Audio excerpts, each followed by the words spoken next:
How's it going, folks? This is Doctor McFarland. I'm almost done with my root beer here. This is, by the way, I am never, ever drunk. Ever. I don't drink alcohol. But it's funny the amount of comments I get on my videos saying, "Is this guy drunk? Has he been drinking?" I'm like, do I talk that funny? I mean, I'm just a normal dude that was born in Alabama. I mean, sorry that I don't talk like you want me to talk. Well, I guess maybe because I might tend to slur certain words or just talk funny or whatever. But some people, man, they just have to insist that I am drunk in my videos. It is ridiculous and hilarious at the same time. So, anyway, enough about me. Y'all come on in, say howdy. We got Andrew Collins in the house. And why is this looking so small? I actually did order the new Fender this morning, so I will be talking about that and looking at the manual. I think it's way overpriced. Well, we'll see about that. Matt Norgrove is in the house. Howdy, howdy, howdy. Yeah, I just never, talking about drinking for a second, I just never got into it. Literally just never, it doesn't do anything for me. I mean, I've tried a sip of beer, hated it. Me and my wife, we can't stand wine. I mean, it literally tastes like cough syrup, like going down your throat. It's just nasty. I just don't get it. I mean, I'm sure there's certain wines out there that, like fruity wines, that can taste pretty good, but the alcohol, it just burns. It's just, I don't know. Give me a glass of milk. Give me some chocolate milk. Give me a root beer. I mean, Coca-Cola is fine with me. I don't care. I mean, it sure has a lot of sugar in it, but I don't know. It's just the taste. I can't stand the taste. So that's the way it is. So we will talk about this price issue that people have with the Fender. And I mean, I don't see an issue with it really. The Helix is about $15.99 or so. The Kemper Stage is now about $1,500. The Quad Cortex is $16.99, so it's the same price as the Tone Master Pro. We can go to Sweetwater here for a second and check out some stuff. I don't know, it's just baffling. I feel like at this point, testing my headphone level here. At this point, I mean, with inflation the way it is, I mean, everything just is kind of creeping up. Now, the Headrush Core is $1,000, but it only has 5 switches, and yes, it has another microphone input, so you can do vocal effects and do the stuff like that. It does have a touchscreen, just like the Fender.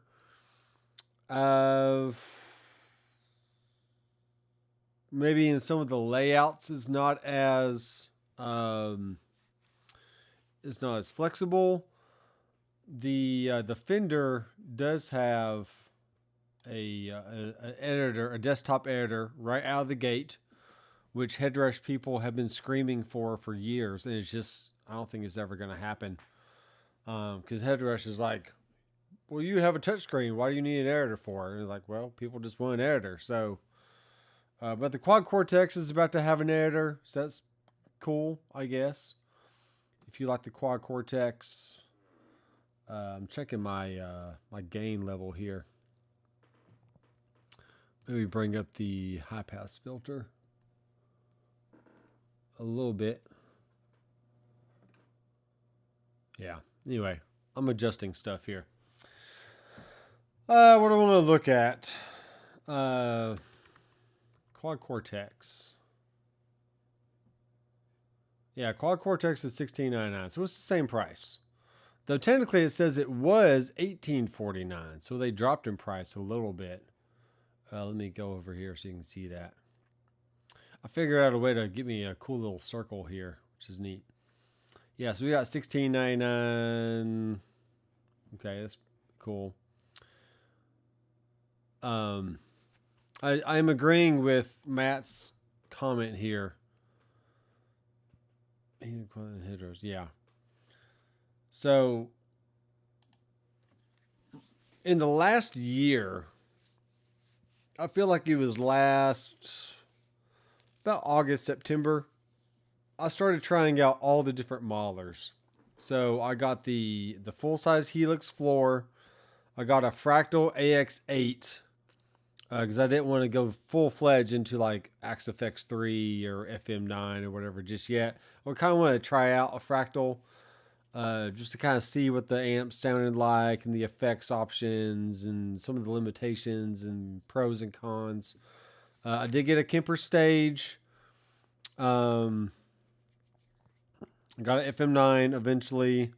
Then I traded up for an Axe-FX 3 and I got the FC12 fit switch. And then just last 2 weeks, I saw an advertisement on Facebook saying, hey, you can get another FM9 with no waiting list. So I do like the Axe-FX 3, but you have to rack mount it in something, and it's just not that portable to use. When I'm playing at church, and I don't play in bands anymore, so it's kind of ridiculous for me to even have it. But I did want to get the FM9 once again, just to say I had one, and I can be comparing and contrasting all these different units, like the Headrush, the new Fender option here. So let's go to the Tone Master Pro. And it's $69. I was almost tempted to get the Mission Engineering Expression pedal, but I held off on that. It doesn't really look like it's that much more. They pretty much just added on the price. $16.99 plus $175. It's slightly more, but I think they add some more cables in there as well. So, and also the new FR speaker that they have out looks very promising. I do see that they have a 10-inch version, so it's kind of like you get a Fender Princeton-ish type size, which I think I'd be okay with. That's pretty cool. Yeah, as long as it's smaller, I would be okay with it. But then I would be wondering, well, maybe the 12-inch version would sound better, just because it's a little bit bigger. And it's really only $50 more, so. But really, the 10-inch looks more like the Fender Princeton, and then this one looks more like a Fender Deluxe. So it's going to be a little bit wider, and so on. Andrew Collins says, the Helix is a proven product, and it doesn't cost that much. All you are paying for is the Fender brand. Maybe.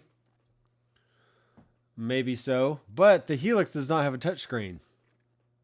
So I gotta give you that. I'm really with Matt here. So we got the tourney switches of the Quad Cortex. We have the touchscreen of the Headrush. We have the circle LEDs around like the Helix. We have the form factor of also kind of the form factor of the Quad Cortex. I mean, essentially it has the same switch layout that the Quad Cortex has. And it also has a very similar layout to the Fractal AX8, minus one switch, because they had like 3 switches on the far right and then your 8 switches kind of in the middle or on the left. And out of all the devices I've tried so far, I really like the AX8 just for the form factor. I did have the Quad Cortex just for a few months, and I ended up selling it off on Marketplace. I just felt like the switches were too close together, and for it to just it had a external wall wart type power supply, which I hate that. It's just stupid. I really was hoping that the headrest core would have an IEC cable power supply, and it doesn't. It just has a little whatever you call it, the wall wart type thing. So it is what it is. But I mean, if I have a preference, and I do, I really like the IEC cable. It's just a very sturdy connection. If you forget your cable at the house, you can just borrow another from somebody else, and it just works.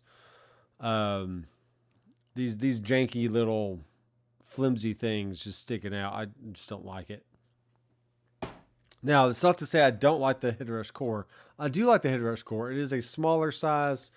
It works great for the studio. It gives me everything I need for the stage at church. But something about this Fender, I was drawn to it. So yes, 2 stereo outs, which is great, and it has 4 effects loops, very similar to the Helix. That's what kind of drew me to the Helix when I first bought it earlier this year. Was it did have 4 effects loops, and you can put pedals into that. You can plug in other modelers and then insert it into the chain wherever you want. Now, apparently on this Fender here, the Tonemaster, the first 2 loops are not movable, and the last 2 are movable. So the first 2 are more for analog pedals, and the last 2 are more for your digital stuff. But I do have I have the manual pulled up here, because there's a few things I wanted to just look at. And I watched a few videos today, and the Andertons video mentioned toward the end that there was going to be, since it has Bluetooth and Wi-Fi, there was going to be an iPad app. So you could have your iPad up on a stand if you want to adjust something. It's very, very cool. I also looked at the NUX, whatever that new NUX unit is. And when you plug it into a computer, it has a very nice looking software. And that's kind of what this Tonemaster Pro is reminding me of. It's just a really nice software that's on a hardware unit. You don't have to put it inside a computer or plug it into a computer to take full advantage of it. Now, if you want to have the Tonemaster on a desk or maybe at your feet, you can still plug it into your computer and use the on-screen editor. Very much like a Helix, very much like a Fractal Axe-Fx Edit or FM9 Edit or whatever. Quad Cortex is now getting an editor after about 3 years on the market. And will Headrush ever get an editor? I have no idea. I don't really care. I mean, I usually have the Headrush up on a desk when I'm here in the studio anyway, so just going over, touching stuff on the screen is perfectly fine with me. So 60-second looper. I just don't care about loopers, Andrew. I mean, that's fine if that's what you're worried about. I don't loop. I'll loop for like practice and stuff, but when I'm playing live, it doesn't bother me. Father Ratner's in the house. Not familiar with him, but glad you're in here. I'm in the middle of the same thing. Got the GT 1000 and Helix so far. I have not tried the GT stuff yet. And it's not for the lack of really not wanting to. I mean, I don't really need to try it. I mean, I'm just not that interested. But I think the GT stuff is, I'm not a fan of the switch layout. And a lot of what my journey in this last year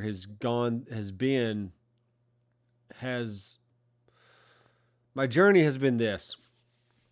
I've used the Headrush for so long. I wanted to get out of the Headrush world and kind of see what other products had to offer. And after trying the Kemper stage, I loved the foot switch layout, but I wasn't a fan of the user interface and the way you had to go in and dial in your rigs.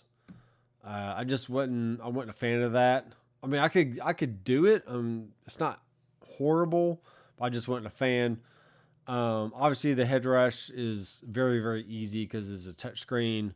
The Quad Cortex was also a touchscreen, but there was some stuff about it that I just wasn't a fan of, uh, as well as the switches being too close together and just the way you interacted with the screen and some of the limitations on how to build certain things and seeing viewing your scenes versus your stomps and how to go back and forth between. I just didn't like that.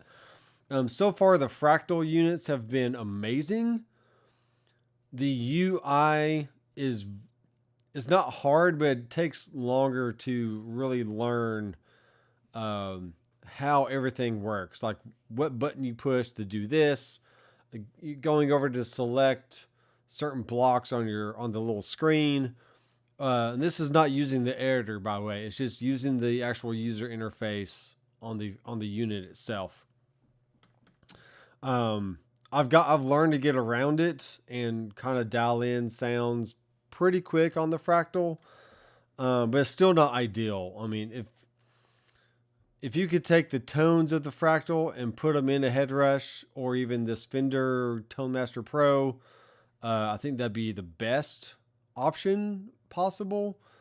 The new Amp X that's coming out from Thomas Blug is very, very promising, but it doesn't have scribble strips. And I'm sorry, Thomas, but I know it's going to sound amazing. It just irks me that it doesn't have scribble strips. You have to remember, you have to have a visual cue either on a big screen, which is kind of what the Headrush Core does. I mean, they don't have scribble strips, but you can see on the screen over here. You can't really see that, I know, but maybe if I turn this on. Maybe if I turn this on here.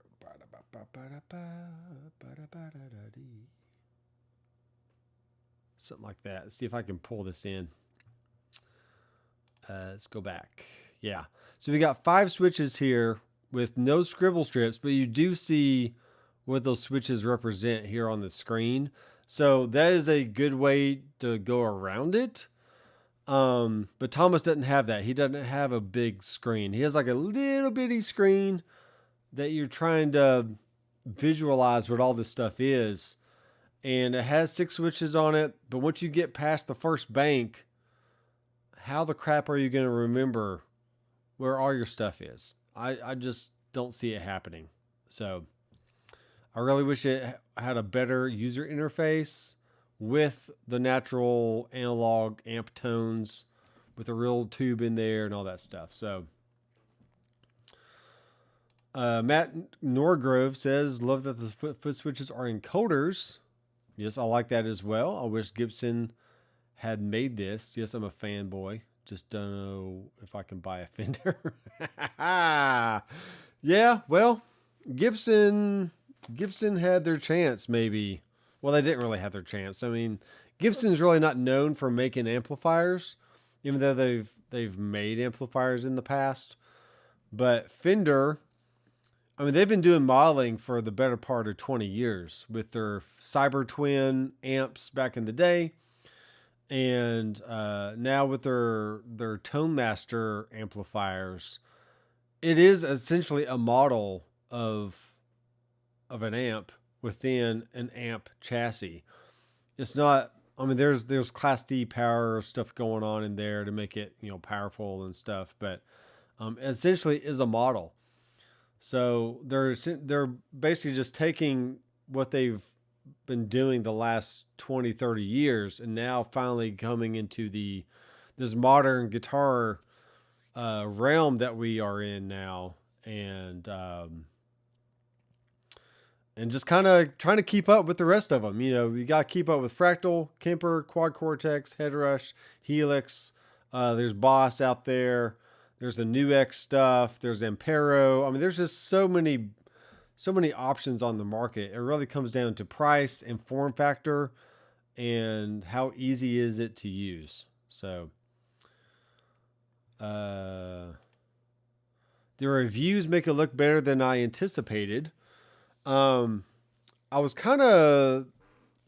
there's a lot of negative opinions before, while this was leaked last week.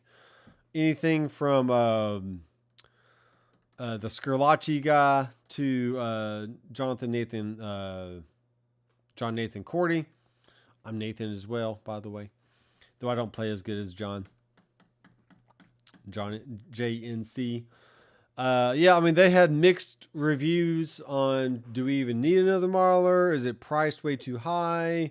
Just a lot of negative opinions about it. But I've watched probably 2 or 3. I watched one yesterday that came from a Italian guy overseas somewhere. So I guess he was able to release his video pretty early. And then the rest of them from Anderton's, Sweetwater, the Guitar Geek guy with the big curly fro.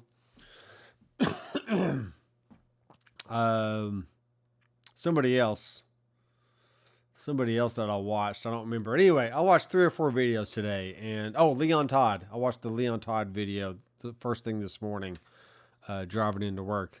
Yes, I was driving, but I was listening as I was driving, so it was fine. I was safe. I got there safely, so it was cool.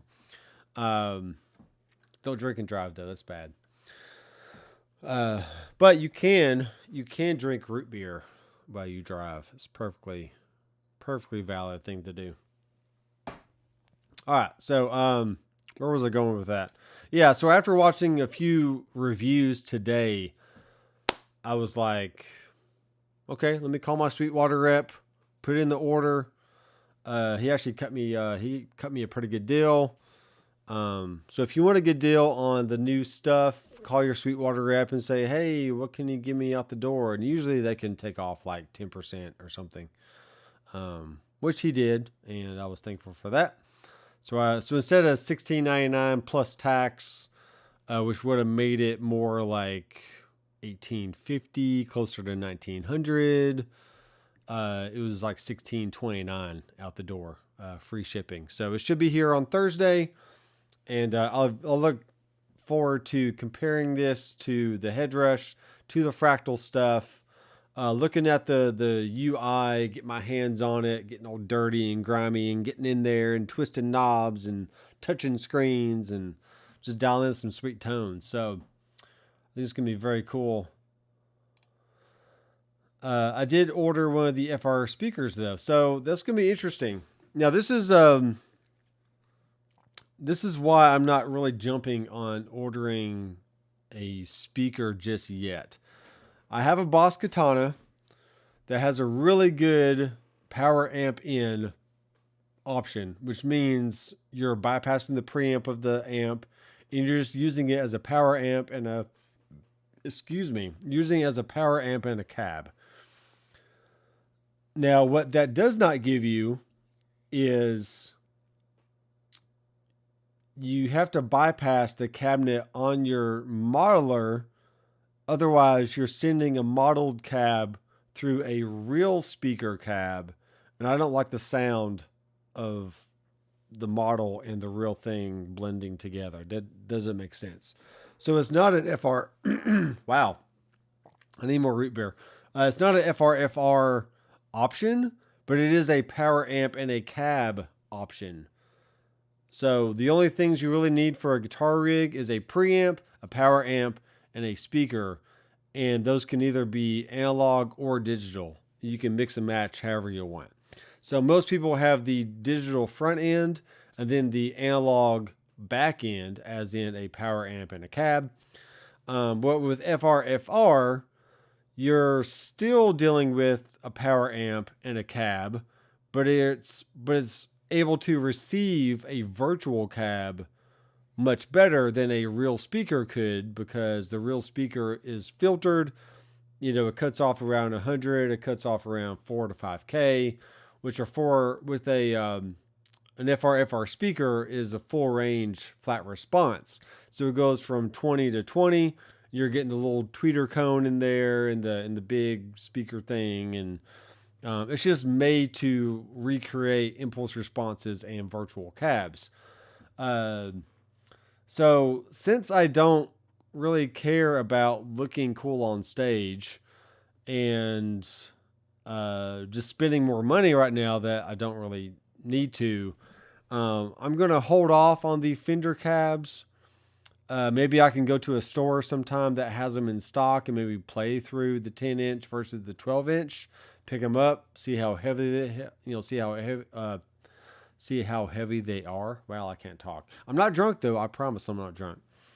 And then just use either the Boss Katana or my Quilter Aviator Cub, which I recently bought within the last 2 or 3 months. And it's a very, very good option, very lightweight, very loud. I can use the effects return of that amplifier as my power amp input, and then just use the speaker for my speaker cab, and essentially just bypass any cab that I want within the Fender. So let's look through. Let's see what we have here. We got presets, favorites, factory presets, cloud, preset mode. So this is pretty neat. Maybe I can. I don't like that. I can move myself over there, so you can kind of see what I'm seeing. So we got the presets, we got the basic. This view allows you to access the preset signal path and various editing capabilities. What's very cool is you just go touch whatever you want on the screen, and now you use the actual switches, the encoders, to control whatever's on the screen. So therefore, you don't need extra knobs over here or underneath. You just got your preset or your gig view. You have your master volume you can push for the mixer, which is great. So you just got 2 basic knobs. That's all you need. Then the rest of these suckers are encoders or on-off switches. So I like that. You can create a preset pretty easy. Touch star to add presets to favorites. That's great. It does have a little light on there, just like a real Fender amp does. So it's just a cool touch. You can get into your global settings, very easy. This is all the icons you need to create a new preset. You can edit your preset. You can get to more options. Toggle between preset and effect foot switch modes. So that's going to be very cool. So basically go from bank up and down in 6 presets to showing 8 different presets. 8 different foot switches. For like stomps on and on, scenes, amp controls, other stuff like that. Select any preset foot switch to load preset. Okay. Toggle between preset and effect mode. Yes. Yes. Touch a block to edit parameters. Easy enough. I mean, honestly, you really don't need a manual, but you can tell a lot about a company about how well written their manual is. I thoroughly enjoy reading Fractal's manual, by the way. I mean, it's very light reading for a Friday night while I'm laying in the tub smoking a cigar. I don't do that. I'm sorry. I don't know why I said that. The upper ribbon was several basic presets. Okay. List view, favorite star, preset number box, save. All pretty easy. We got block types. We got combo amps. We have amp heads, half stacks, cabinets, and effects. So pretty easy, straightforward stuff. Effects loop blocks. So these are the 4 either analog or digital blocks you can add in. 1 and 2 are mono relay based loops positioned immediately after the instrument input jack. So I watched a RJ Ronquillo video about this, and he plugged in a fuzz pedal into effects loop 1, and then he tried to move the gate before the effects loop block, and it wouldn't work because just what it says right here, if he would have read the manual, that they're positioned immediately after the instrument input jack before the signal is digitally converted. Their positions are fixed and cannot be moved in the signal path. So there you go. So really is really meant for fuzzes and stuff like that. They just really need to go first in the signal chain. Loops 1 and 2 are especially useful when connecting, for example, vintage style fuzz pedals that are sensitive to other devices preceding them in the signal path. Loops 3 and 4 are available as dual mono loops or as single stereo loops, and they can be positioned anywhere in the digital signal path after loop 2. So you can't have loop 1 and 2 and then insert loop 3 between 1 and 2. It's just not meant to do that. You have to have a loop 1 and 2 at the very beginning, and then loops 3 and 4 anywhere else in the digital signal path, because it has to be converted from analog to digital. Then it has to stay in the digital domain in order to do whatever it does. So, yeah, to connect an external effect to the effects loop, run a 1/4-inch cable. Okay, that's good. For routing additional external effects anywhere in the signal path using the rear panel send and return jacks for effects 3, 4, and 3+4. Okay, it's pretty easy to understand. That's gonna confuse a few people that watch reviews of this product that maybe they hadn't read the manual and maybe they say stuff wrong or just are confused. They're like, "Hey, why can't I move it? It's just weird." But that's why. We have a splitter and a mixer, so I'm not too worried about that. Impulse responses. So essentially what I learned about watching the Andertons video is the speaker cab has all these little grid, little dots everywhere. And each and every single minute position is an IR file that they've stored inside the unit. And there's different cabs, there's different microphones, and each one is its own impulse response. So it's kind of similar to how the Helix and the Quad Cortex and the new Fractal Dynacab works, where you can move the mic around, but each position is a separate IR file. And you can load your own IRs, I think, as of today. Maybe some of the review people couldn't do that just yet because it wasn't available. You have to, as soon as you get your unit, you have to download the newest firmware to make those features available, and they just didn't have it at the time. So, touch the node symbol to add a block to the end of the signal path. You can add a block before viewing the add block menu. You can add it right here. You can also add a block at the beginning of the signal path. So, the Fender guy was able to make a pretty complex path and with tons of stuff. Like he had 3 or 4 amplifiers in there. This is an 8-core processor, so lots of processing going on. It has gapless switching, which is hallelujah. Gotta have gapless switching, and that's between presets and also within the preset itself. You can call up a few different amp models. For instance, the headrush over here, you can really only get 2 amp models before it craps out. But in the Fender, you can add the 2, 3, 4 amp models and then switch between them. Very, very cool stuff. At least what I saw in the video. So moving, deleting blocks, you can just grab it, move it around, which is what they're showing there.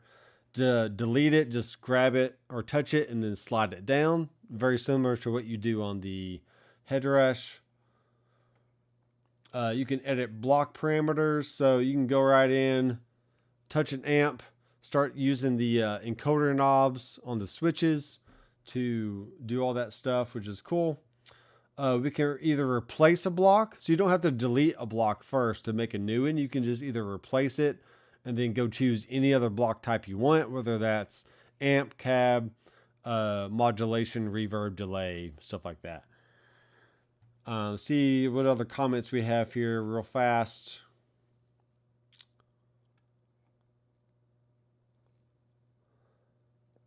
So you ordered the FRFR speaker, but not the Fender ToneMaster Pro yet. But you're going to try it out with other stuff, so that's cool. Yeah, I would say the Line 6 Power Cab 2x12 should be just fine. I don't see why it'd be any better or different. But yeah, that's a good option just to keep that. So you got the 12. I love that. It looks like an amp. Yeah, I think it's really cool. I need to check the dimensions on that. But I really do think it looks more like the deluxe reverb size, and then the 10-inch is more the Fender Princeton size. So that's good. There's a manual state, a full list of amps, pedals. Well, let's go and look. We got cabinet settings. So we'll get there. Matt, let me go through the manual here. We can check on that. So we can change the amp type, the mic type, the on or off axis, and we also have low and high cut options, so we can really dial in our sound. And every single one of these little dots is a separate impulse response. So just tons and tons and tons of options there. Auto impedance is on by default, which is cool. There is a preset settings menu. In addition to populating the signal path and adding block parameters, preset symbols at the center of the lower ribbon allows a selection of several preset level parameters, including preset volume, which is good. So that way you can balance the sounds or the volumes from preset to preset. Signal path type, input impedance. So this allows the selection of several combinations of analog hardware input impedance and capacitance. These simulate the actual input impedance of the modeled amp and effects, rather than changing this parameter alters the signal level and tonality as if the guitar pickups were interacting with the actual amp or effect. So we can have the auto impedance, or we can go choose anything else that we want. There's an output assigned for routing instrument or microphone signals to rear panel hardware outputs. Options are output 1, output 2, and headphones. Preset spillover on-off control per preset for hearing delay reverb tails when changing presets, so that's good. Amp control 1 and 2. Controls external amplifier or other gear switching functions such as channel select and reverb on and off. So if you had a physical Fender Twin that had reverb and tremolo on and off, you could use the ToneMaster Pro to control those real amp options, or any other amp that has a channel switcher on it. Maybe we go from channel 1 to channel 2, reverb on and off, effects loop on and off. Whatever your amp has options for, then this will do that. Bypass for products that use tip sleeve short jacks. Use a TRS to dual TRS splitter to access both functions. See below. Okay, that's cool. So here's the signal path types. Instrument and mic line parallel. Few more options than the headrush has. The headrush does actually not have that many options. So this has a few more, which is cool. That's where the fractal really comes in strong, is you basically have a 14x6 grid that you can put any block anywhere and then just connect it with little cables. But the fractal didn't have a touchscreen, so there you go. There's pros and cons to everything. There's a splitter and there's a mixer, parallel signal path, series signal path, out of block. Yeah, all kinds of cool stuff here.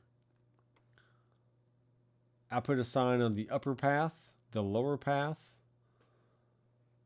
I'm not really sure what that means, but that's fine. All right, so we got preset foot switch assignments. So I hope y'all are enjoying this. I'm kind of just going through the manual just for my own curiosity, and you're welcome to just listen in and check things out. Let me check a few comments here. Landon, they should have added 2 things: power for pedals and a built-in power amp. Well, no one's done it yet, but maybe one day. Maybe one day they'll do it.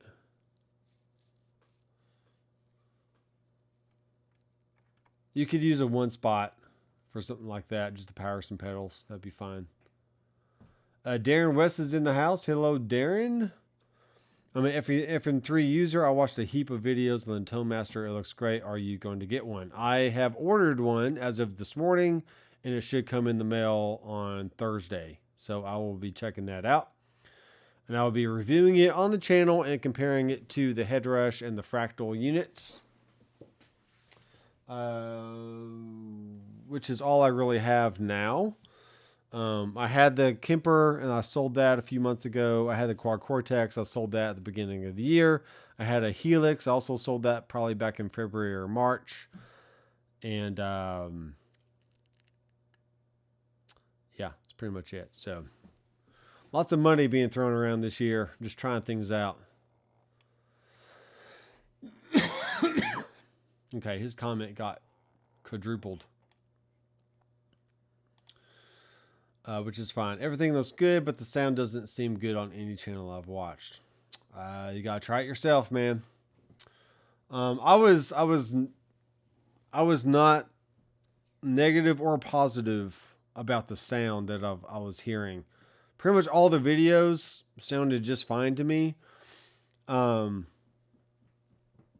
it's a YouTube thing, so I mean, Sweetwater always makes their videos sound pretty good. The Guitar Geek video sounded fine to me. The Andertons video sounded great. Leon Todd, he said he could hear some aliasing going on.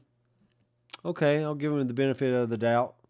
But that's why it's important just if the features and the price are right, just buy it from a trusted online source or a store and try it out for the demo period or the return period. And if you don't like it, then just return it. You know, there's no harm, no foul. How many amps does it have? I feel like it has like 100. I think they said a lot. Let me get back to this manual here. We're about halfway through the manual, so I'm sure we'll get to all that. So you can touch the scribble strip with the plus symbol to create a new assignment. So that's pretty easy.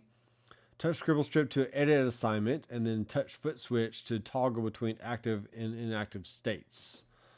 So that's cool. Drag and drop a foot switch assignment to swap or replace with another foot switch. So that's very, very neat. Remove an assignment by drag and drop to bottom of the screen. Okay, easy enough. The first step to creating a foot switch assignment is to select desired assignment types. So we can do on-off, toggle on and off. We can do a parameter change, which is really cool. So imagine that let's say you had your amp all at 12 o'clock, and then you hit the switch again, and now you turn the gain and the treble up, and maybe the bass down, all with one switch. And you can totally do that. So it's great. You got amp control 1 and amp control 2. Let's see what that does. Assign a foot switch to control switching functions on external devices using their rear panel amp control jack. So assigning a foot switch as described above, touch amp 1, control 1 or 2 in the select assignment type screen. In the preset switch assignment screen shown, the user can configure active and inactive LEDs, momentary latching switch operation, and custom labeling. To access both AMP1 and AMP2 controls functionality from the single rear panel, a 1/4-inch TRS dual mono insert cable is necessary. Tip is AMP1 control and ring is AMP2. So it's essentially dealing with external amps, controlling their channel switching, reverb on and off, effects loop on and off, stuff like that. So I could use this to control things on the on the Blue Guitar Amp 1 that I have. I could possibly use it to change channels on my Boss Katana. I have a Supro amp over here that has a drive on and off and also boost on and off, so I can use it for that. So lots of different options, and anything that you might have in your own possession, you can use that for as well. Powerful foot assignments can be made by combining them. These will appear as multi in the scribble strips like any other this name can be changed by creating a custom label. So that's very cool. So assigning blocks to a foot switch assignment. You basically just see the little the triangles there. You can tell the unit which block you want to change. So we got a whole slew of stuff. We got on and off. We got the block. Touch the change assign block. You can do the active color and the inactive color, which is cool. The switch can be latching or momentary, and then you can have a custom label for that. Touch plus symbol to add another assignment. So you can assign up to 5 different things to one foot switch. Very, very cool. 5 different things. Expression assignment. I do have a Mission Engineering L6, which I could probably modify to make it work with the Fender. But yeah. Note that MIDI expression 3 and 4 will respond to incoming MIDI messages. See page 40. Okay. Saving presets. Pretty easy stuff. You got save, preset name, save location in my presets. Yeah. Okay, we do have song mode. So you can search for songs, create songs, edit songs, edit preset, songs gig view, which is good for you guys to actually play out. I mean, I don't play live at a band anymore. I just play in the studio and at church occasionally. So that may not be as important for me that it is for some people. Let's check the comments here. My mouse sometimes gets slow. Sebastian's in the house. I hadn't seen you on the live stream. So welcome, Sebastian, to the channel. Be sure to subscribe down below. Without the possibility to clone amps and pedals, I think is one step behind Headrush or Quad Cortex, but at a higher price, not sure. So somebody commented about, yeah, but it doesn't do profiling or stuff like that. I really don't. Couldn't care less about profiling. I mean, it's fun. It's cool. It's the new kid on the block. Hey, I got my amp. I can just profile it. But honestly, I'd rather just you give me a great model and I can tweak it from there. The cloning on the Headrush core is a very easy process. I don't mind it at all. But the final result is you have this gain that doesn't really act like the real amp. You have this EQ that doesn't really act like the real amp. I just don't like it. I'd rather have a model. And honestly, the Headrush models sound just fine to me. I don't really care about profiling. It's essentially why I gave it the Kemper. I like the Kemper form factor. I didn't like the user interface.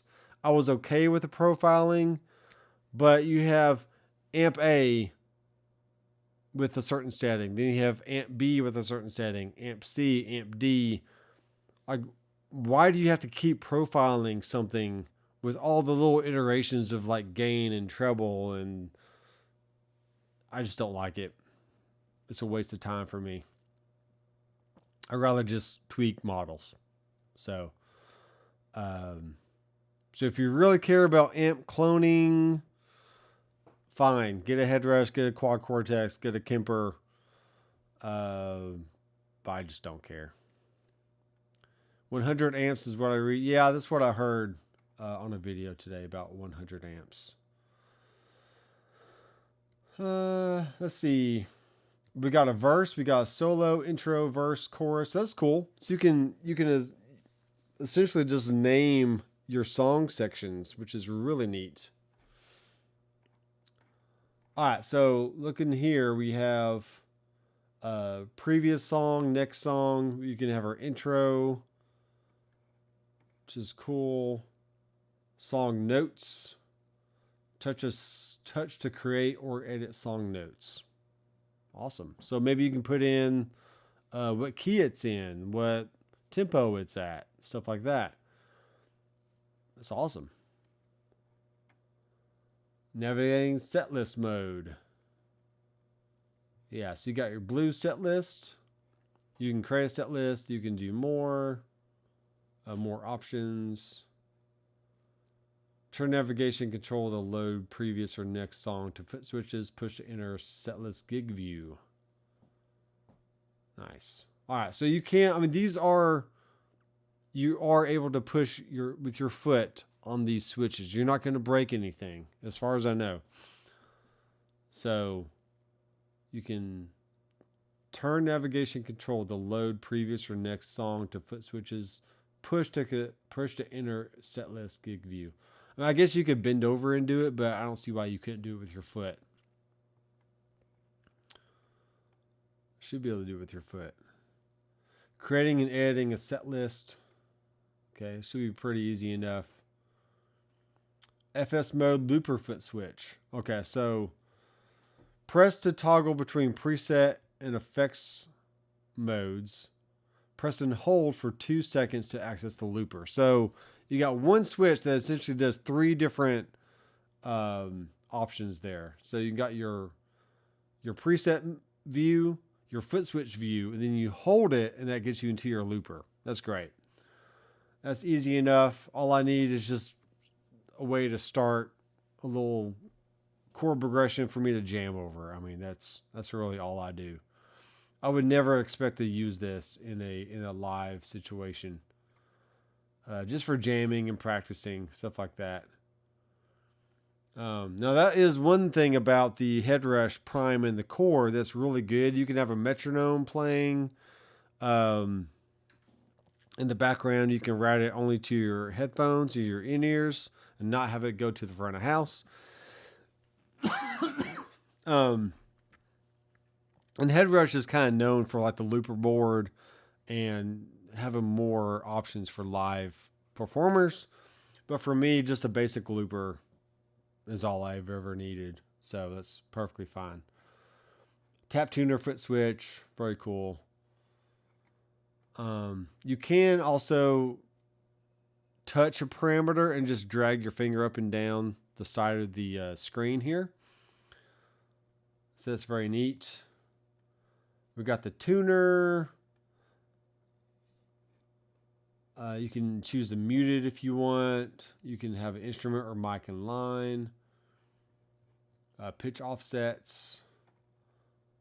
Global settings. Where are we on? Page 33. Let's see what we got. Retain global EQ. Display brightness, which is probably good to have when you're making videos so the screen didn't get all weird. And you enter this by entering the gear symbol and at the upper right to enter the global settings. So yeah. Factory reset, you can do the about. Instrument input pad, that might be good if you're using active pickups. You might want to pad your input so you don't overload the input there. Mic input gain. We have a gradient slider for adjusting microphone input gain for accommodating microphones with varying sensitivities and output levels. Default setting is 9 dB, typical for a standard dynamic microphone. So that's probably good. Honestly, a lot of people hadn't talked about any vocal effects.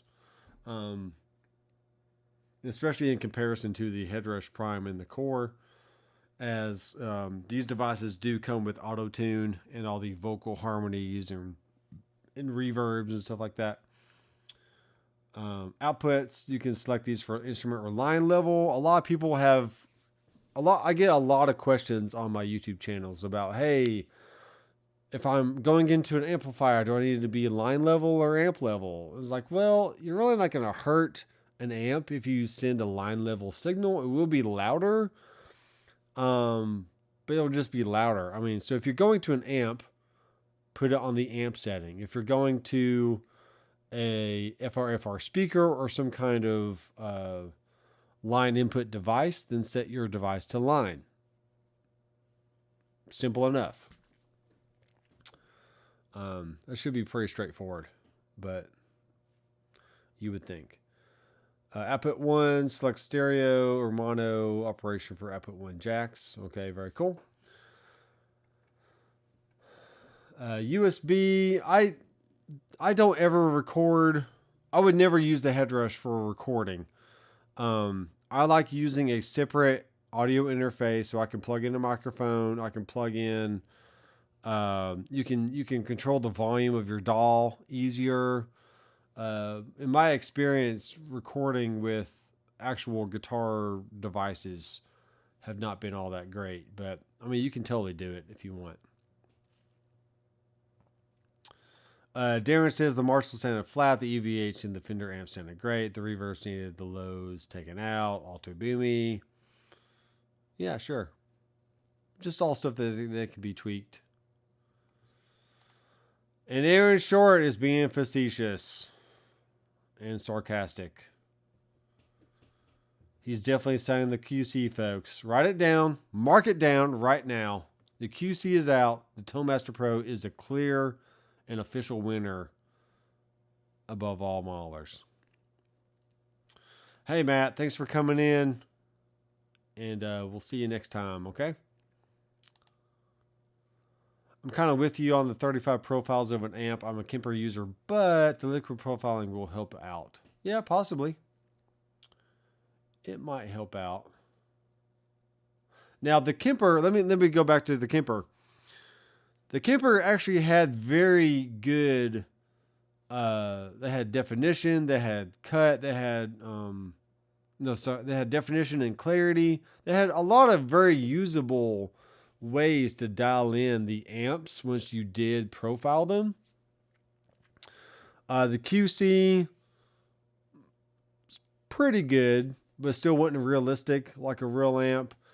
The headrush core, I mean, the sounds are just fine, but I just don't like messing with a profile or a clone after it's been cloned. Either it sounds good the way you have it, or just move on. I just prefer amp models. So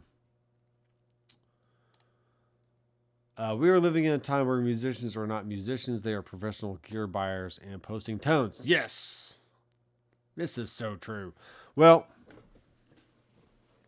I've been pushing myself this year to create 52 backing tracks, essentially one per week. And I mean, I do record demos and full length albums for clients, so it's fun to have different tools I can grab and go. And to get different sounds. But yes, it's very, very easy to live in your mom's basement and just buy stuff online and be like, hey, check out my new tones, guys. But you don't play a show. You don't play in bands. You don't really do anything. You just, I mean, there is that aspect of things. I fully believe there's those kind of people out there. But there are really true professionals that play live day in, day out, every night on stage, load up in a bus or a van, and they just want and desire really good tools to help them make music. And you didn't know you needed a Kemper until the Kemper came out. You didn't know you wanted a Helix until the Helix came out. You didn't know you wanted a Tonemaster Pro until Fender drops this thing in your lap that says, hey, we have really cool features from all these other units all packed into one. You got a touchscreen, you got turny switches, all kinds of ins and outs that you'd ever want.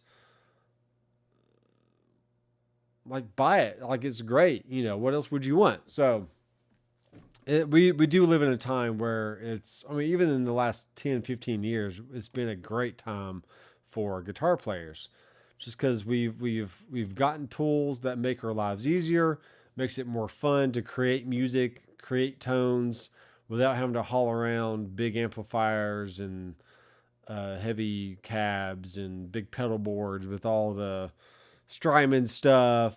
And I mean, I don't know anybody that intentionally goes out and buys a Strymon anymore, especially like the Big Sky and the Timeline, stuff like that. You know, 15 years ago, playing at church, It's like if you had a timeline and a Mobius and a Big Sky and a King of Tone pedal and Tube Screamer and a Rat pedal on your board. I mean, man, you were the bee's knees of worship guitar playing, right? That's just what you had to have. And then the Helix came out. And then the Fractal came out. And then the Quad Cortex came out. And then like all these other units were like, so you're telling me I can have my amp and my pedals all in one, all in one very convenient size and form factor. I don't have to mess with individual cables. I don't have to mess with with separate power supplies for each pedal. Yeah, just get rid of my pedal board and just give me a digital option because it's way easier.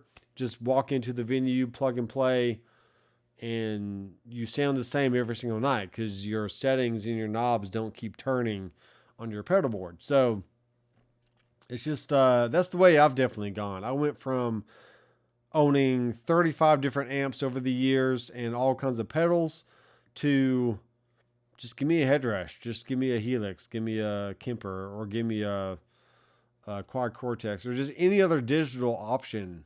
And it just makes my life way easier in the long run. So that's what I prefer. Active and non-active colors are cool. Using scenes on a Fractal annoys me as only the active switch is lit up. This is true, which is not great on stage. I actually had the FM3. I had the FM3 Mark II Turbo for about 3 days. I did 10 to 12 videos with it, and then I just sent it back. Because honestly, if I can't have 2 amp blocks and 2 reverb blocks, it's dead to me. I just didn't like it. I knew that going in. I knew it when I ordered it. I was like, I'm just going to try it out and see if I like it or not. And it was cool. And I know the Headrush MX5 only has 3 switches, and the Headrush Core over here only has 5 switches. But only having 3 switches is just very limiting to me. And then if you want to buy some other products to add on more switches to the side of your FM3, that's great. I just didn't like the limitations of only having 1 amp block and 1 reverb block. That's a deal breaker, folks. I can't do it. Only 1 global shared on all outputs. That's not great for sending to a real speaker on stage and another to a front of house. No, Darren. You can actually send 2 separate outputs, 2 separate signals out of the FM3. You got your amp, your output 1, then you have your output 2 on a separate block, and you set that block right before your cab. So you want to have your cab toward the end of the chain. I have videos on this on the AX8 and possibly an FM9 maybe. But you go output XLR, and then output 2 can be 1/4 inch. And that's why you have 2 separate volumes on your FM3, so you can send out 2 different signals and control the volume of each. So you definitely can do that for sure.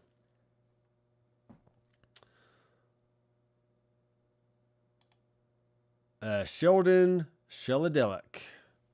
He's a big Helix and Quilter and Fractal guy. Look, I like Fractal just as much as everybody else, but you put a touchscreen in my face, I'm going to want to grab it. Sorry, that was crude. Aaron says LOL. Sheldon. Time to sell some gear. If you get the TMP and the 12 cab, you could just use a Princeton and a pedal board instead. Do we need 1 million amps? Well, let's figure out the price of these things. So a Princeton reverb. Let's go to Sweetwater here. Let's do the Tone Master. Fender Tone Master. Let's do a deluxe reverb. I like that one. So we're looking at roughly $1,000. $950. Let's just call it $1,000, right? You get a Tube Screamer You can probably buy those for $50-ish or so. You get a delay pedal. You can probably get a delay and a reverb in one chassis, probably for about $150. So you're up to around $1,200, $1,300 at that point. You want a shimmery kind of reverb? Well, that's going to cost you $200 because that's just the way it goes. So now you're up to $1,500. I mean, these things add up so fast that it's not the number of amps you're going to use. Let's just say, for example, I only build rigs with a Fender Princeton reverb amp. I have a tube screamer. I have a compressor, which if you get a Keeley compressor, that can be $150 to $200 anyway. I really have to have a auto volume swell type effect, so that's another pedal. I have to have probably 2 different delays, maybe 2 different reverbs, one for shimmery stuff, one for really wet, always on, not always on, but like just really ambient type sounds. But then I don't want to just have one preset. I want to have a few different presets, maybe 6 to 8 different presets I can kind of switch between and just get different sounds. But that's for my churchy, kind of rocky kind of sound. But maybe I want to do like a metal album with a band, and they really want to use the 5150s and the Mesa Boogies and stuff like that. So it's not a matter of, well, how many amps do you really need? It's like, well, you need as many as you need. You need as many as you need. You maybe don't need 100, but 10 really good models so you can get some heavy gain, crunch type tones. So that way you can record one guitar on the left, another guitar with a different amp on the right. Gets a really thick sounding, juicy, like power chord type riffage type stuff. It's great for the surfy rock, the blues rock, the country rock, the classic rock stuff. You got Voxes in there, Marshalls. For me, it's about layering different guitar sounds and getting this nice full production. And you can do that with pedals too, but I think it's just good. It's good to have that. So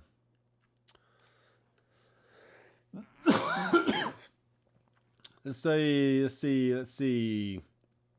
Global settings. We got tap tempo, tap LED. We got Bluetooth. So Bluetooth. They did mention at the end of the Andertons video that you were able to have an iPad app. I think right out of the box. If not, it's coming very, very, very, very, very soon. You do have a global EQ, which is cool. I like all that. Device name. So Bluetooth is good to like stream music from your phone to the device. We got an output mixer. Touch to send Bluetooth audio to selected output. Nice. That's pretty cool. USB audio. I'm looking reamp recording, so you can reamp with this thing, which is a very popular thing to do these days. So no, to Matt earlier, this does not have a full list of amps and effects available. So it does show a few different setups. So you got your microphone and your guitar plugged in. You have your output going to a speaker. Effects pedal board with external amplifier. So you don't have to have amps and cabs in here. You can just have all effects and just have it be your effects board. Which honestly, I mean, people are like, $16.99. My gosh, it's so expensive. But look at some of these boards that guys have out. I mean, look at a gig rig pedal board. The gig rig alone is $1,300. The G3, $1,300. Then you start adding pedals on top of that. I mean, you're getting into fractal land now. You're getting into $2,500 to $3,000, $4,000 worth of pedals, and this one's only $16.99. So I think it's a great value for the money. You're getting true Fender amp tones, EVH tones, some cool Marshall stuff, some cool Vox stuff, plenty of overdrive options available. You can do a 4-cable method, which is very, very popular with any amplifier that you have clean and a dirty channel. But you want some effects going to the front end of the amp and some effects going to the effects loop of the amp. So it's a good option for that. And obviously your front of house type system. So you just got guitar, mic input, then your output going to front of house. So pretty easy stuff. We do have some receive MIDI PCs. You can receive it, but can you send it? Receive MIDI CCs. MIDI CC 0, 0 into 3, bank change, expression pedal. Okay. Firmware update. There's a firmware update button. What? Okay, so you just plug it into the computer, press and hold the rear panel firmware update button for 10 seconds while powering on the ToneMaster Pro. Okay. So very similar to the Headrush.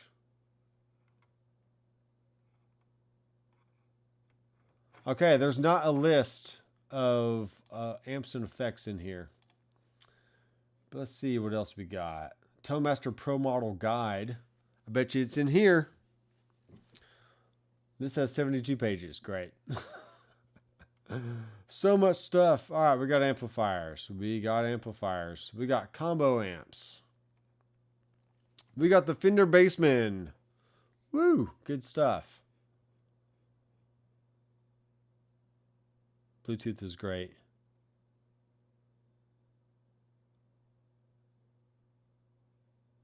Just checking some comments here. Yeah, one global EQ. That's fine. It's definitely worth double for sure. Once again, you're being sarcastic. I just know it. I feel it. You're like, oh. Definitely worth double.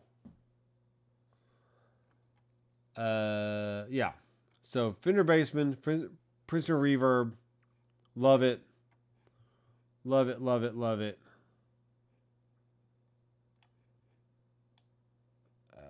Yeah. Okay. Deluxe Reverb. Cool. Has reverb built in. So that's what's cool about these models is whatever effects come on the amp, that's what you get to choose to use on the amp. So you don't have to have a separate reverb block. You can just use that reverb within the amplifier, and that's awesome. Very, very cool. Speed and intensity, just like you would have on the real amp. These also include as an amp head only. So the Andertons video, the guy basically had 4 different amp heads, all going through one speaker cabinet. And he was using the multi-switch to switch in and out different amplifiers. I just thought it was cool. You got Fender Twin, obviously. Super Reverb. These things are heavy, 65 watts. But, man, they sound good. A really funny story real fast. I was at Guitar Center, probably 2010, 2011, somewhere in there.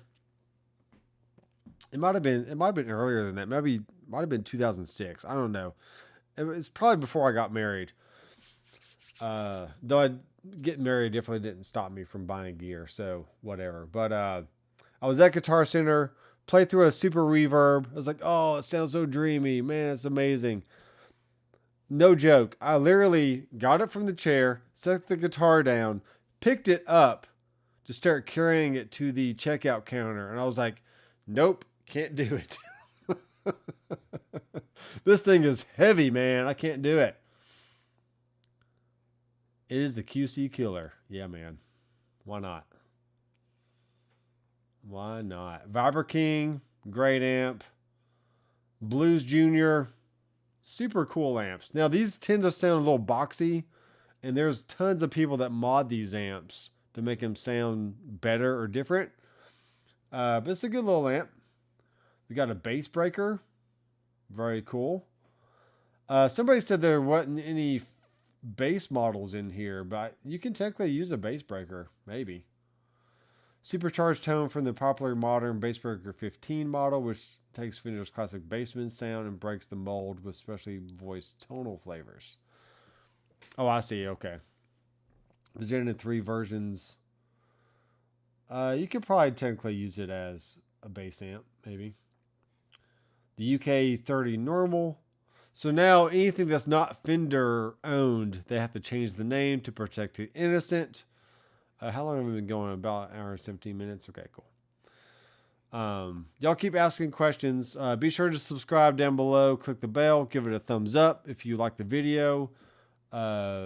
Leave a comment after the video's done.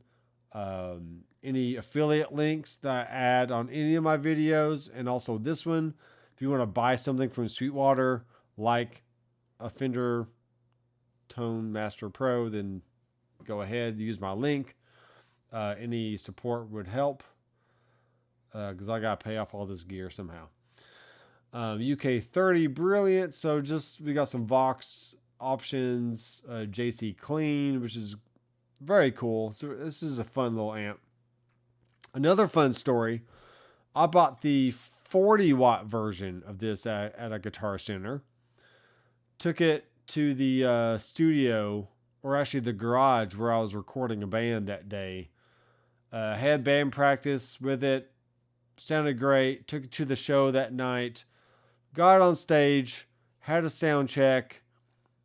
It literally died. It blew a fuse during sound check. So thankfully I had another amp as a backup. So I just went out to the car, got my other amp, and I literally took this one back to Guitar Center the next day. I said, yeah, I just didn't like it. It wasn't for me, so I returned it. Didn't tell them that a fuse blew, but that's their own deal. Marksman, so it's a Mark II. 2C Plus, so a Mesa Boogie. So those are all the combo amps. And now we're getting into a half stack. So we got the British Plexi, the 800, which is JCM 800, Jubilee, Jubilee Rhythm, Jubilee Lead. We got a Freeman B100. So lots of chugga type stuff going on. The EVH 3, 5153. Which is going to be interesting because the Fractal has really good sounding EVH amp sound. So it'll be fun to compare those with the Fractal. We got a Marksman head, channel 2. Dual Rec. I love Dual Recs. I had one at many years ago. We got an Ubershaw, which is great. I love Bogner stuff. We got a studio preamp. Honestly, you could use this for a bass rig. That's probably what I would do. Just plug your bass in and use a studio preamp. Has a nice warm sound to it. You also have a tube preamp, which would sound really good. Direct to mixing desk studio quality, studio purity with increased tube console-like harmonic coloration. Nice. We got acoustic amp here for all you acoustic players for the Acoustasonic. Let's look at the cabs. This will be important for bass players. So we got a 1x10, 1x12, another 1x12, 2x12, 3x10, not good for bass. 4x10 can be used for bass. Yeah, I'm not seeing anything for bass. Sorry, bass players, you get no love.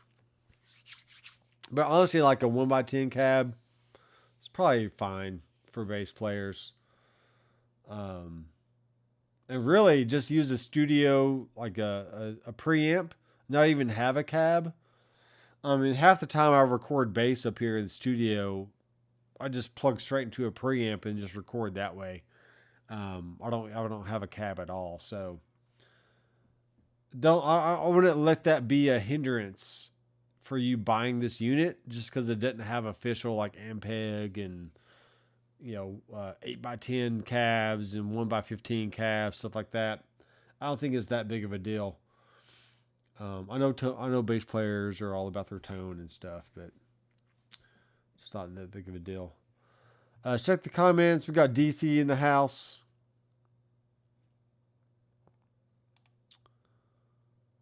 Rather get the core if I had $16.99.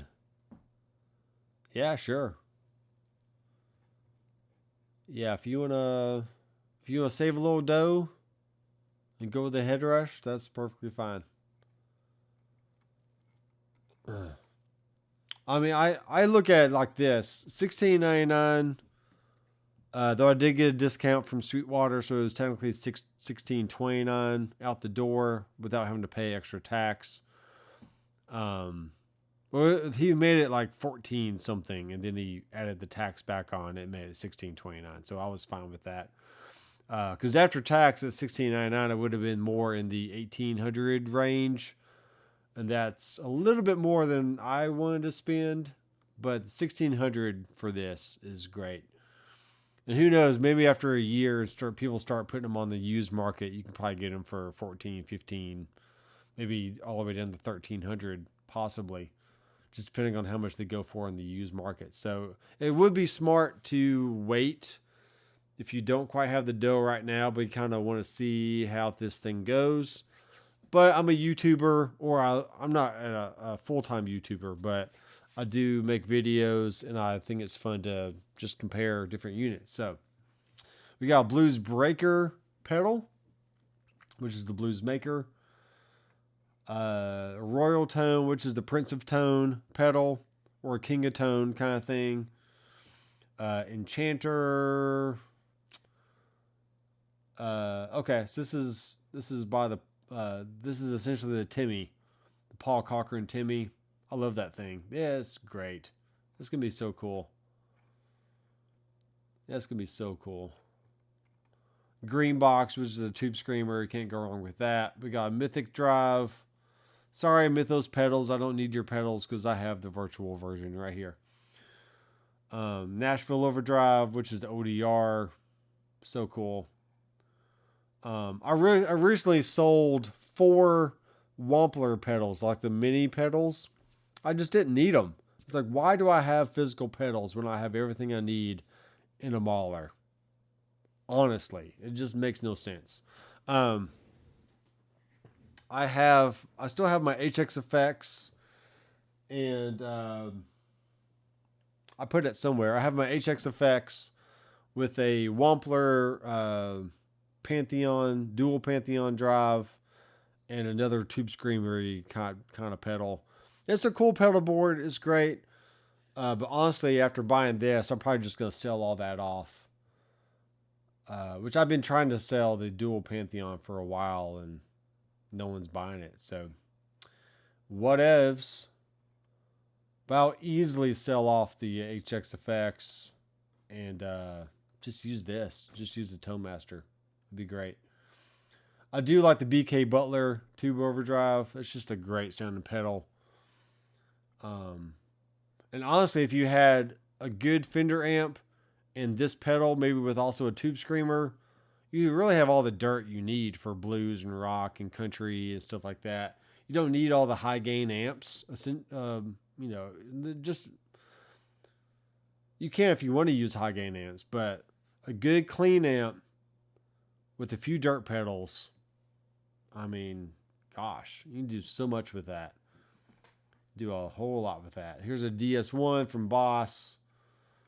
MXR Distortion Plus. A Maximus Drive based on the Seymour Duncan Palladium gain stage. I don't know what that is. Now, Fender here recently, in the last few years or so, they did come out with their own Fender line of pedals. So it makes sense for them to have those pedals in the Tone Master Pro.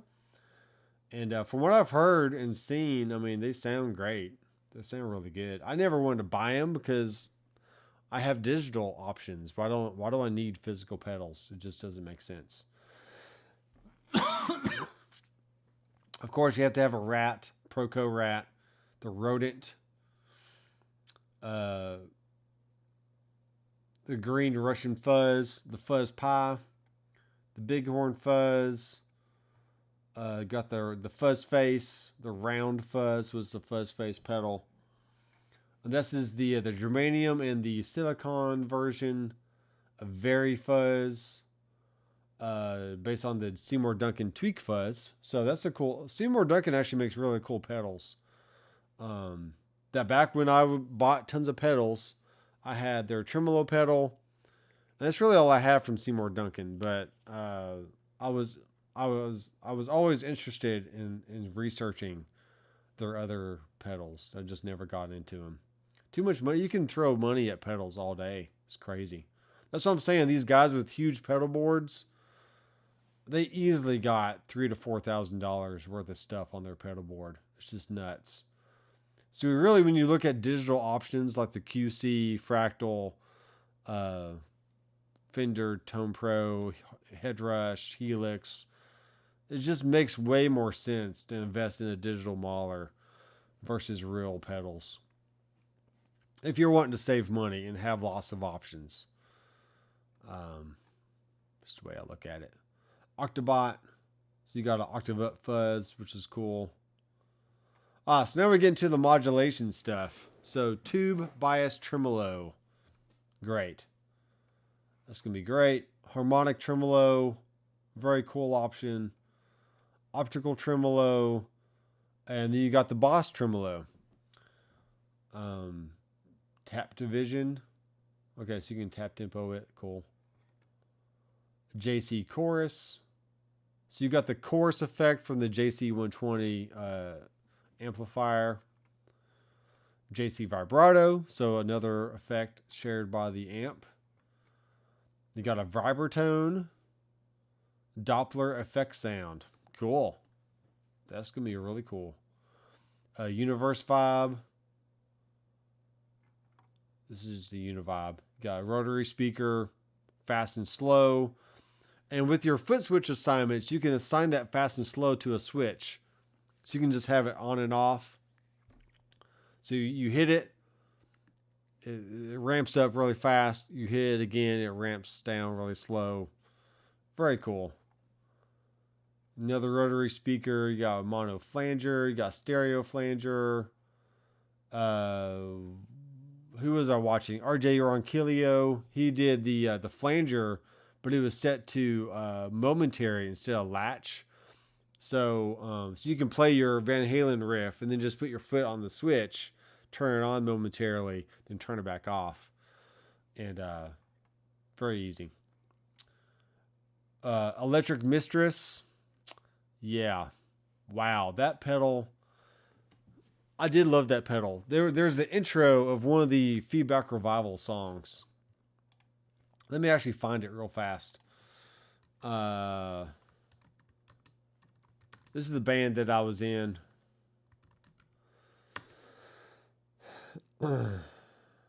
It's called Charismatic. I'm feeling charismatic. All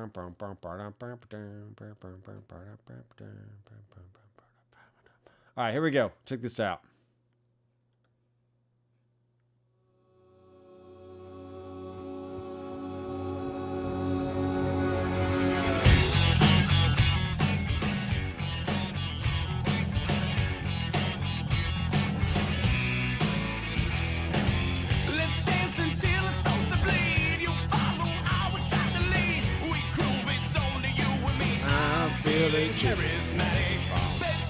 Anyway, that intro right there, I created with the Electric Mistress pedal. So toward the end, where that big swell, you got this flangey kind of thing going on. Yeah, so that's the pedal I used for that intro on that song, and it was very cool. So if you want to check out some Feedback Revival, some Nate Dogg McGraw playing some guitar, That's a good album. All the albums are great, but check it out. Also toured Europe with this band back in 2014, just before my life fell apart. So I'm not going to cry over it. Phaser 90, we got phasers, chorus, monos and stereos, 3D chorus, tri-double chorus, orbit stereo panner. Woo, woo, woo, woo, woo, woo, woo, woo, woo. Very cool. Yeah, Darren, no bass amps per se, but I do suggest just using a studio preamp, either solid state or tube, and not even use a cab, and just go straight bass, plug it in, go through the studio preamp, and then out to your PA. You'll be fine. Nobody needs a bass amp in a cab anymore. It's just ridiculous. I mean, I honestly don't use a bass amp in a cab here in the studio when I record bass parts. It's just don't need it. Yes, auto swell delay. Bam! Love it. Digital delay that fades into create dynamic violins-like sounds with a subtle modulation. So, the pedal that started this whole game for me back in the day was the green DL4 from Line 6. And it had the auto volume echo. And when I heard that effect, I was like, oh my gosh, this is amazing. Because you had the swell option, but you had the delays after it. It's just, honestly, it was just perfect. I just loved it. So the fact that it has an auto swell delay option in here, I will be in delay auto swell heaven. It'll be great. Digital delay mono, dynamic delay, which means it essentially is a ducking type thing. So when you're playing, you can have the delay be nice and soft, and when you stop playing, the delay kind of comes roaring in after you hold out a note or something. So that's from the TC Electronic 2290 delay. Echo filter mono, stereo. What is this thing? Delay time and tap division. So it's just an echo filter. This is another delay. Memory man, stereo memory man, ping pong, going back and forth. Checking the comments here. Yeah, sure. I mean, there's gonna be plenty of firmware updates for this thing in the future, so I'm not worried about it. But yes, if they want to add an Ampeg or something cool, great. But Bassmans, I mean, yes, they're guitar amps, but you can plug a bass into it as well. So if you want to get a cool, gritty, DC says Bassmans are bass amps. It's in the name, folks. It's literally in the name. So you can use that just fine. Especially for like rock and roll and country and stuff. It'll be just fine. Reverse delay. I love the graphics on this thing. It's very cool. Space delay. So that's your Roland Space Echo. Oh yeah, that's gonna be nice. Tape echo from your Echoplex. Studio delay. So very clean and pristine 2290 delays there. Now we're into reverb land. We got our 63 spring reverb. So I am not a huge fan of the spring reverbs on the headrush. Never have been. I always ended up picking like halls and plates and rooms and stuff for my reverbs on the headrush. The Fractal has really good spring sounds in it. And with this being Fender, I really highly expect it to sound great. This has a spillover on and off, which is awesome. Spillover simply means when you bypass the effect keeps going. So your delays keep going even though you turned off the delay. Your reverbs keep going even though you turned off the reverb, stuff like that. So it really helps to make a smooth transition from one sound to the next, especially if you're going from like clean reverb, delay, a little bit of tube screamer to full on Eddie Van Halen stealthy 5150 type sound with a longer delay and longer reverb and or just whatever. So so one sound spills over into the next and it's very, very smooth. More spring reverbs, convolution reverbs, long haul reverbs, small chambers, plates, rooms, halls, yada yada. Cloud reverb. So this is cool. Ideal for ambient pads and swells. Cloud reverb features huge soundscape reflections with pitch modulation for heavenly sonic bliss. Though the reverbs and delays are really good in the head rush, their shimmery, more ambient type stuff, I'm not really a fan. And I've told them this many, many times. I'm like, look, just go copy what Fender, go copy what Fractal and Kemper have done with their really ambient reverbs and delays. And so far, they're like, yeah, we're going to put out the party verb. We're going to put out this other crappy thing. I don't know. I like Headrush. I've been using Headrush for a very, very long time, but I'm not a fan of their ambient, shimmery type effects.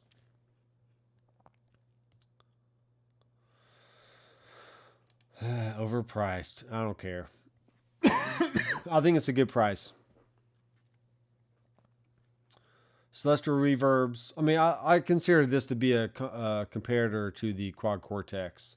Even though it doesn't do modeling, even though it doesn't do capturing or profiling or cloning, I could care less. I couldn't care less about profiling. It's just, I don't care. Just give me a model, give me a good model, and I can tweak that. But really what you get is the touchscreen, you get the Bluetooth, you get the editor, you get all the ins and outs on the back. You got tourney switches, so you can change parameters with the switch instead of stuff on the screen. I think the price is fine.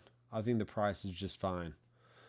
This lush atmospheric reverb with double pitch shifting creates a spacious and dreamy sound perfect for adding texture or creating an ambient soundtrack. That's right. That is right. Nebula, an immense sounding reverb effect that adds incredible sonic depth and complexity and creates a haunting and distinctive sound unlike anything in this universe. Give it to me right now. That's what I love right there. Shimmer reverb, sonically radiant combination of reverb and 2 octave pitch shifts. Perfect.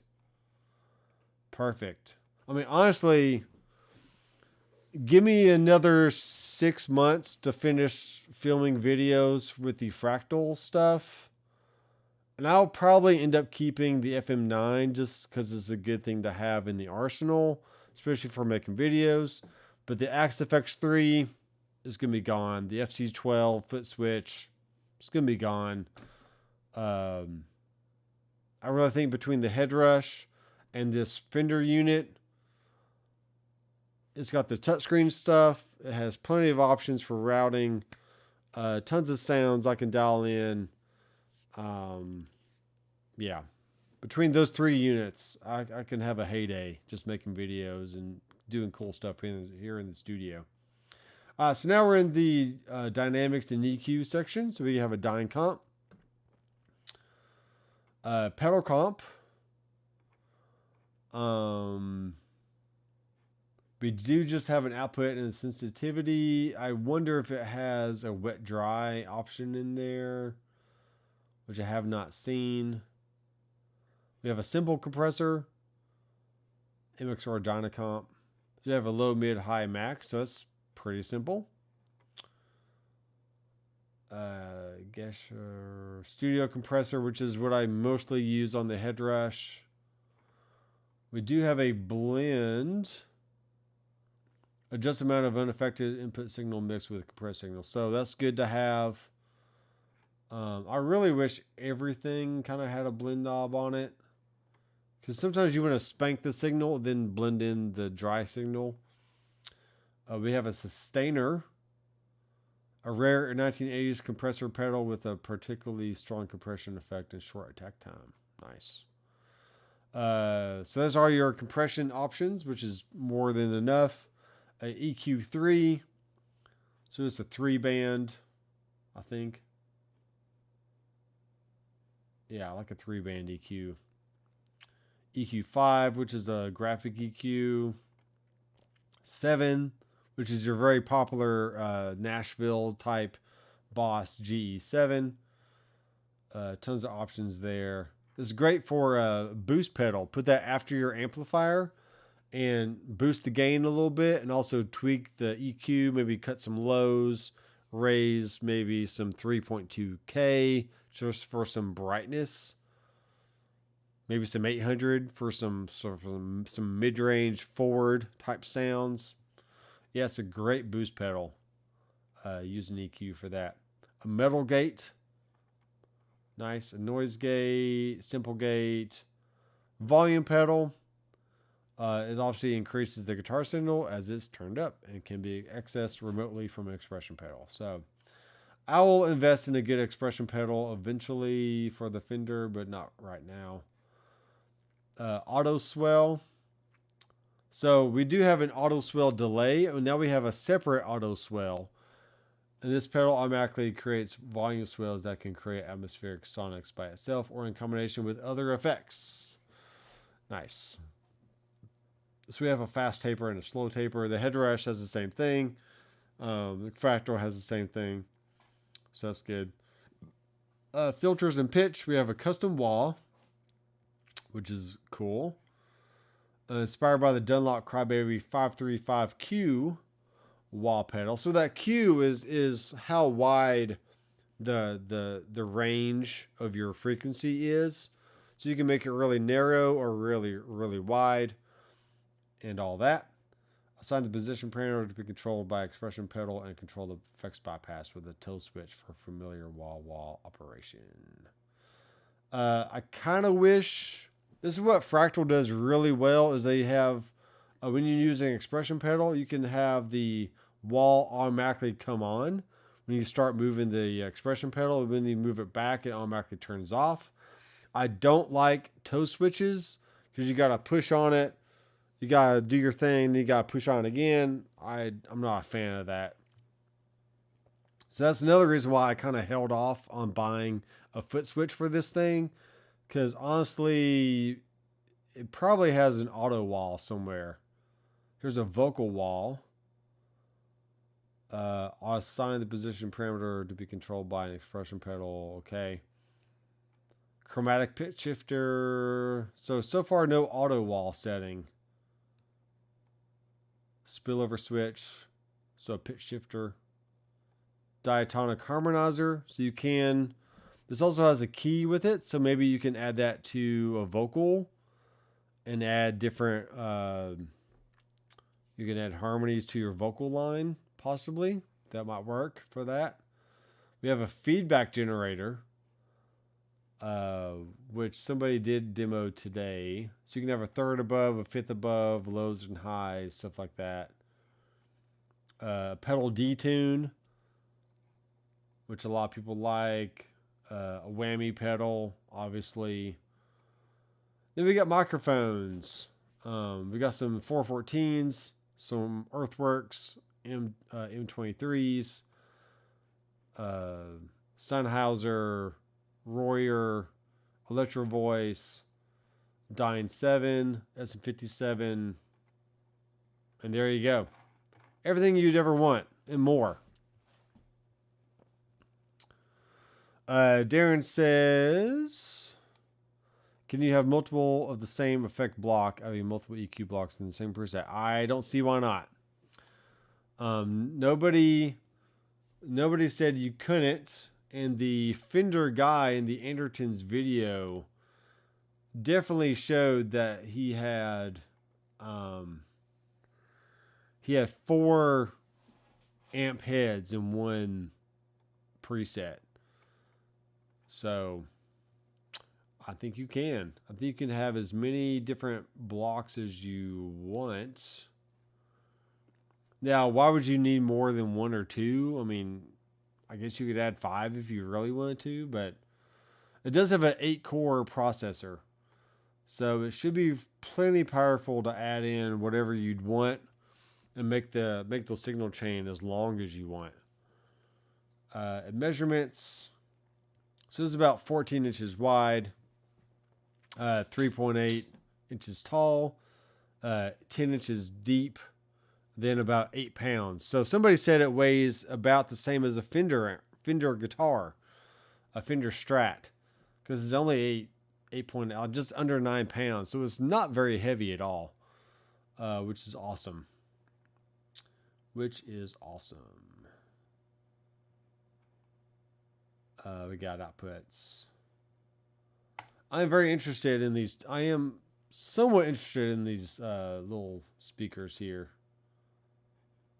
Let's see how heavy these are. Let's look at the specs. Lightweight plywood. Maximum output level is 130 dB. That's pretty loud. It goes from 58 to 20 hertz. 1-inch compression cone, 10-inch special design. This one is 25 pounds. So I got a 25-pound dumbbell down in the garage. I mean, that's not too bad. I can definitely carry that around.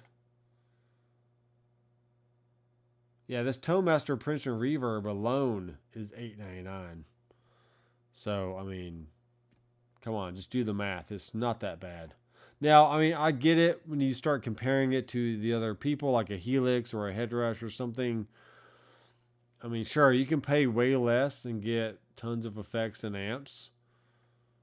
But, yeah, I mean, it's Fender. I mean, they're making some really cool stuff. So, I don't mind. I don't mind paying a little bit for good quality stuff. That's why I didn't mind buying the Fractal again. It's like, okay, it's Fractal. I mean, what can you say about it? It's good for a reason. I mean, people love it. It does sound really good. It's slightly difficult to understand at first to get all the tweaking figured out, but we got volume, treble, middle, bass, and cut. So the cut knob is great to do a low pass filter on your sound, or a high cut on your sound to cut out some of that high end sizzle that sometimes modeling can give you. But so you can either do it right here on the speaker cab, or you can do it within your preset itself. I do have a Laney LFR over here as well, which is another reason why I have not gone into the Tonemaster version yet. I actually forgot to see. So this is amp height is about 17 inches. The width is about 19, so just a few inches shy of 2 feet wide. The depth is not very deep. It's about 9 inches deep. So it's actually a pretty good small little. It's a decent size little cabinet there. Let's check out the 12-inch version, which is only $50 more. So it's not that bad. Not that bad. I need to click on specs. So the amp width is 23. The amp depth is still 9.88. So it's still the same depth. And it's only 2 pounds more. So yeah, it really just come down to, do you like the sound of a 12-inch speaker versus the sound of a 10-inch speaker? Yeah, the closed back speaker is going to give you more bass response for sure. So that's good. The Laney is actually really good. But it's definitely bigger and deeper than the Fender. It was definitely more expensive. I paid, I got a good deal at a store here in Murfreesboro on the square at a Chambers Music. That's not Chambers. It was Concert Music Supply in Murfreesboro, Tennessee. And they got me a good deal out the door, but I still paid close to $700 for that thing. And it's pretty deep. It's pretty wide. It has 2 handles on it for a reason. I'm not quite sure how heavy it is. Let me go look at that real fast. Laney LFR 112. Let's check the specs on this sucker. Let's check the specs on this thing. I mean, it does sound really good though, so I can't knock it for that. Actually, at the store, I tried it with my Kemper, and it blew me away. It sounded like, wow, that sounds really nice. This goes a little bit lower than the Fender does. It goes 47 hertz instead of 53 or 56. It does have a knob on here, so you can adjust the amount of brightness.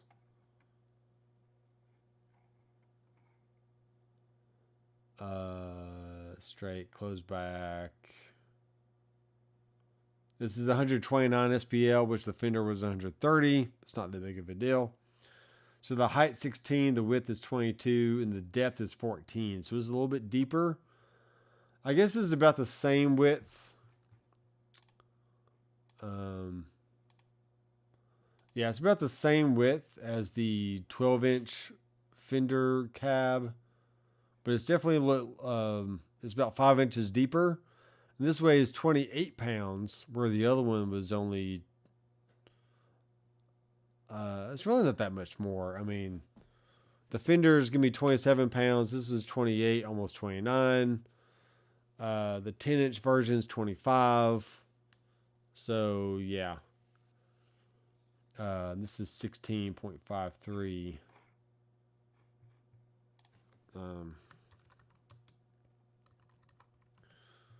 I've already forgotten. All right, so here's the 10-inch. So we got 17, 19, and 9. So yeah, I mean, that's definitely a little bit smaller in size. But the Laney sounds great. Does the Laney look like a Fender though? No, it doesn't. It would be cool to have a little Fender-ish looking cab in here. And for that price, for $499, if I give it, let's do this. If I give it another 6 months, they might have some on B stock.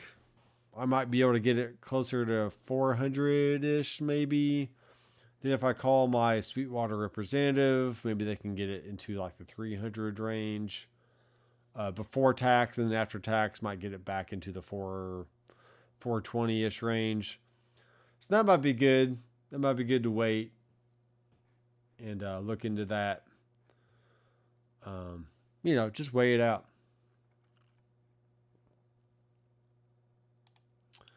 Yeah, having the EQ controls on the Fender is pretty great. It is pretty cool. So let's read the comments here. We got, so you're all set up on stage. Your modeler of choice is precisely rigged to accommodate your set list, and something just feels off.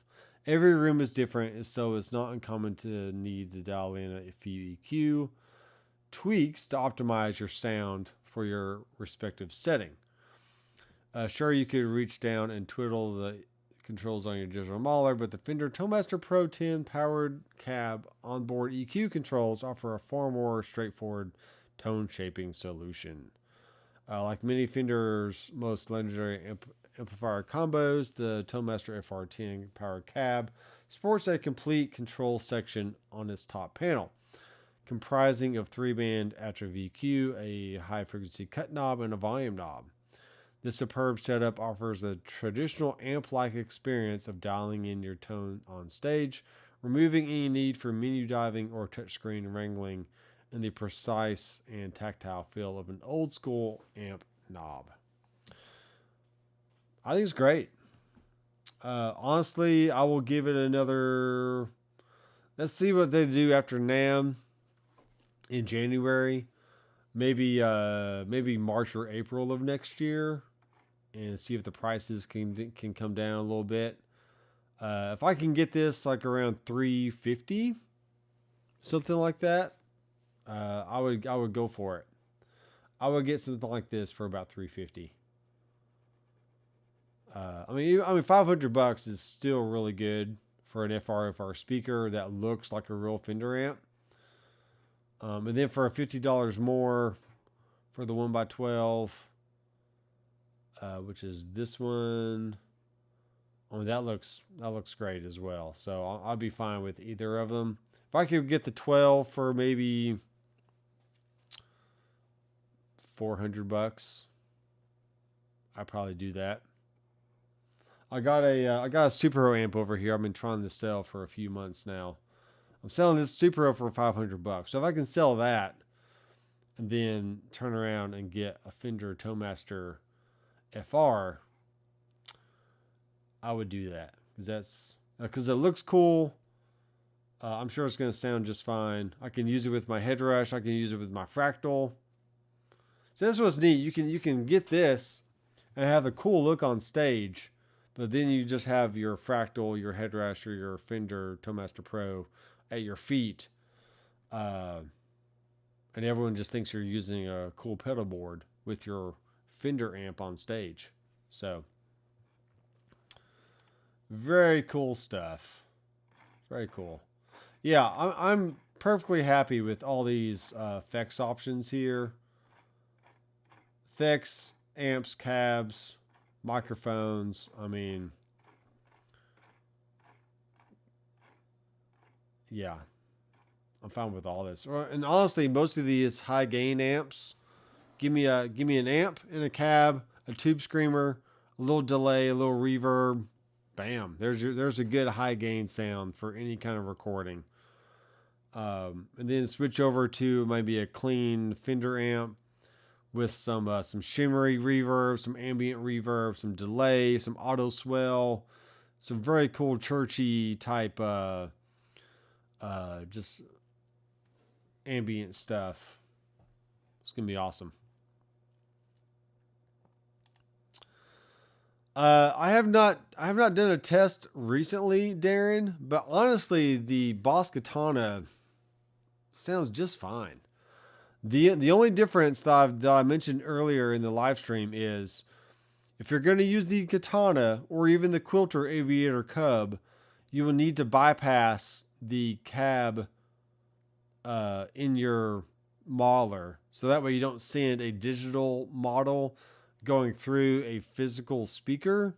Because me personally, I just don't like the sound of that, and I don't think it sounds all that great. So with all these units, you do have the option to send the full signal to the front of house, and then everything minus the cab to a power amp and a cab on stage. So that's a viable option. But with the Fender FR, you could still send the full signal to the front of house and send the full signal, including the cab, to the FR speaker, and not have to worry about splitting your signal up or whatever else. You're essentially just getting more volume on stage, which most stages or most venues these days don't want you to have volume on stage. So it doesn't really make sense to have a separate cab when that's not something that is it's kind of frowned upon these days. So when I play at church, I just use headphones or in-ears, and I don't have any extra amplification on stage, so it's fine with me. The only time I would want to use it if I'm going to a jam session or maybe playing here in the studio and just want to hear some amp sound in the room. But otherwise, I'm sitting here in front of my desk, listening through my studio monitors, and my studio monitors is perfectly fine for monitoring your digital modeler. And you don't really need a power amp and a cab here in the room. I just don't feel like I've ever needed it. So yeah. So do I really need the Laney if I have a Boss Katana and a Quilter Aviator Cub? Possibly not. But the Laney does have its own cab modeling built in. So you can model either a 1x12 or a 4x12 cabinet, and just by setting a switch on the back. But if you do that, you still want to bypass the digital cab model within your Fractal, Headrush, Fender, quad cord, whatever modeler that you're using, so that way you don't double up on the sound of all that. So anyway, so Thursday will be here very, very soon. I will have the Tone Master Pro in my hands, and I'll probably do an unboxing video that night, and then my first impressions, and probably release all that on Friday, or probably Friday and Saturday, just to get some videos out over the weekend, and then just start doing some comparison videos of between the Fractal and the Headrush, especially since it has those effects loops in the back. I can easily make some presets that have just the Fender amp, just the Fractal amp, and then just the Headrush amp, and then quickly switch between them, probably by recording a loop or recording it into a DAW and then playing that back as audio examples in a video. So not like it really matters these days which one is the best, because they all sound great. It's really just a matter of price and form factor and workflow. And if you can find one that matches those criteria, then it doesn't matter if it's a Helix, a Quad Cortex, a Kemper, a Fractal, a Headrush, an Ampero, a Boss GT 1000. You can get great sounds and record and play live with literally anything these days and be perfectly fine. It's just a matter of what will these companies think of next, and do you want to try it out? Is it going to be a better workflow, user experience for you? Or are you looking for a better user experience or a better workflow? Then that might be something that you want to consider. So, excuse me. I've been using the Logitech Brio tonight for my webcam, and I'm still kind of getting this thing dialed in. It actually didn't look all that great. Here's my original view. Actually, that's not my original view. What am I doing here? Auto white balance. That's not it. Wow. Mono B. I'm not sure what's going on. Let me try and get to the crappy look. Where's my crappy look at? Saturation? Oh, I know why it's not doing it. Because I have it black and white down here. There it is. So you can see that the my lighting is not all that great. Could be better. Yeah. Could be better. But I have a Canon 90D over here. I have a Canon M50 over here. Looking over the Headrush. And the only problem with my setup right now is I have a big honking TV screen right in front of me, which is fine for studio stuff. But it's kind of in the way. And I kind of rather have two 27-inch screens, maybe with a gap in the middle, so I can have one camera about eye level. And but I instead went with a 43-inch TV here in front of me. But it was only $200, and if I wanted to sell it, I could probably turn around and sell it for about $175, $200 on Marketplace, maybe $150. Yeah, I'd probably sell it for $200 and just make them beg. But yeah, that's the thing with studios and switching things around. I'm always trying stuff out, seeing what works, seeing what doesn't work.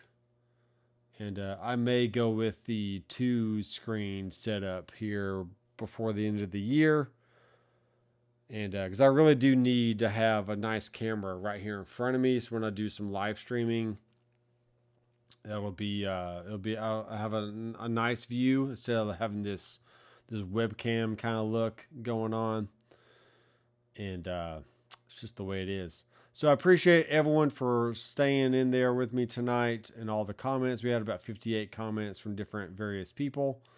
So thanks, Darren, for hanging out. DC's in the house. Aaron, Sheldon, going back through here. Mark in the mix. Sebastian, first time I've seen you on the stream, so thanks for coming by. We got Ram enjoying the live stream. Andrew Collins, which is the resident Helix connoisseur. Landon, which is a friend, and he's very picky about his tone, so watch out for Landon. Very picky, but it's all good. We have full. What is it? We can like what we like. We can do whatever we want to do. As long as you got money and time, you can buy the gear that you want. You can sell it off if you want. You can try something else if you want. You can buy another guitar. You can buy another amp. You can buy another modeler. Just keep playing, just keep playing with stuff till you find what you're looking for. I have no problem with that. I mean, I clearly don't have a problem with that because I've owned 35 different amps over the years, tons of different pedals, tons of different modelers, tons of different audio interfaces, tons of different microphones, studio speakers. I mean, I've tried literally everything under the sun. So with that, all that purchasing comes experience of using tons and tons of different gear. So hopefully that's what I bring to this channel, my Doctor McFarland Studios channel. It's just lots of, not really wisdom, but just lots of knowledge and working knowledge about lots of different gear that you can record with, that you can play live with, and so on. So I didn't really play any guitar in this stream, but definitely look out for some guitar review videos coming very, very soon. We had Matt Norgrove, Father Ratner in the house. So just everyone, thanks for stopping by, and be sure to subscribe down below.